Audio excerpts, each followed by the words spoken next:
नमस्कार दोस्तों। क्यों डरते हो मृत्यु से? गीता अध्याय 2 का सबसे खतरनाक सत्य। क्या आपने कभी सोचा है कि मृत्यु आखिर है क्या? क्या सच में हम मर जाते हैं या बस कुछ बदलता है? कुरुक्षेत्र के मैदान में जब अर्जुन के हाथ कांप रहे थे, जब उसका मन टूट चुका था, तब भगवान श्री कृष्ण ने जो कहा वो सिर्फ अर्जुन के लिए नहीं था, वो आपके लिए था, आज के लिए था।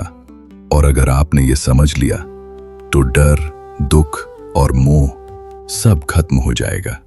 Scene setup. अर्जुन खड़ा है अपने ही रिश्तेदारों के सामने, पिता समान भीष्म, गुरु द्रोण, अपने भाई।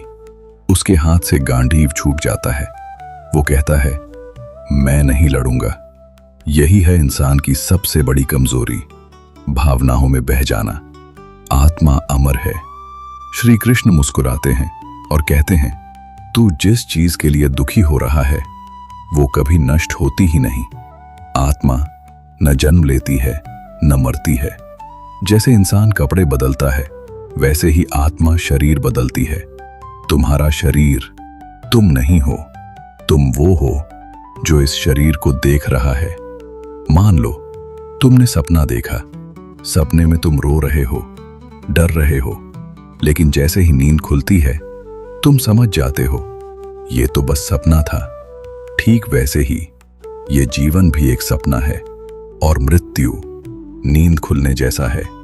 श्री कृष्ण कहते हैं, जिसका जन्म हुआ है उसकी मृत्यु निश्चित है। तो फिर डर कैसा?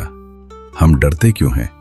क्योंकि हम अपने शरीर से, अपने रिश्तों से, अपने अहंकार से जुड़ गए हैं। मन सबसे बड़ा मित्र भी है और सबसे बड़ा शत्रु भी। जब मन इंद्रियों के पीछे भागता है तो इंसान गिरता है, लेकिन जब मन नियंत्रित हो जाता है तो इंसान भगवान के समान हो जाता है। जो सुख और दुख में समान रहता है वही सच्चा योगी है। आज तुम दुखी हो क्योंकि कोई तुम्हें छोड़ गया। कल तुम खुश थे क्योंकि कोई तुम्हारे साथ था। लेकिन क्या ये सब स्थायी है? नहीं। तो फिर तुम क्यों अपनी शांति दूसरों के हाथ में दे रहे हो? श्री कृष्ण अर्जुन से कहते हैं, उठो और अपना कर्तव्य निभाओ, क्योंकि जीवन भागने के लिए नहीं, समझने के लिए है। और ये तो बस शुरुआत है। अभी श्री कृष्ण कर्म योग का सबसे बड़ा रहस्य बताने वाले हैं, जिसे समझ लिया तो जीवन पूरी तरह बदल जाएगा। सोचिए, अगर आपको पता चल जाए कि आपका दुख, आपकी असफलता, आपकी बेचैनी, सबकी जड़ क्या है, और अगर वही जड़ आज कट जाए तो क्या आपकी जिंदगी बदल जाएगी? अर्जुन भी इसी मोड़ पर खड़ा था और तब भगवान श्री कृष्ण ने उसे दिया सबसे बड़ा ज्ञान, कर्म का रहस्य, निष्काम कर्म, स्थिर बुद्धि का विज्ञान। आज हम उसी ज्ञान का दूसरा और सबसे गहरा हिस्सा समझेंगे। श्री कृष्ण कहते हैं, कर्मण्येवाधिकारस्ते मा फलेषु कदाचन। इसका अर्थ तुम्हारा अधिकार केवल कर्म करने में है, उसके फल में नहीं। अब सोचिए, हमारी पूरी जिंदगी किस पर टिकी है? मुझे क्या मिलेगा? मेरा क्या फायदा होगा? लोग क्या कहेंगे? यही तो हमारी सबसे बड़ी समस्या है। कृष्ण कहते हैं, जब तक तुम फल के पीछे भागते रहोगे तुम कभी शांति नहीं पा सकते, क्योंकि फल भविष्य में है और मन हमेशा भविष्य की चिंता में फंसा रहेगा। लेकिन जब तुम सिर्फ कर्म पर ध्यान देते हो तब तुम वर्तमान में जीते हो, और वही है सच्चा ध्यान, सच्ची शांति। कृष्ण कहते हैं, योगस्थः कुरु कर्माणि। योग में स्थित होकर कर्म करो। इसका मतलब क्या है? बिना लालच के काम करना, बिना डर के काम करना, बिना परिणाम की चिंता के काम करना। यही है निष्काम कर्म योग। लेकिन एक सवाल उठता है, अगर फल की चिंता ही न करें तो काम क्यों करें? यही तो गीता का सबसे बड़ा रहस्य है। जब तुम फल के लिए काम करते हो तो तुम बंध जाते हो, लेकिन जब तुम प्रेम से काम करते हो तो तुम मुक्त हो जाते हो।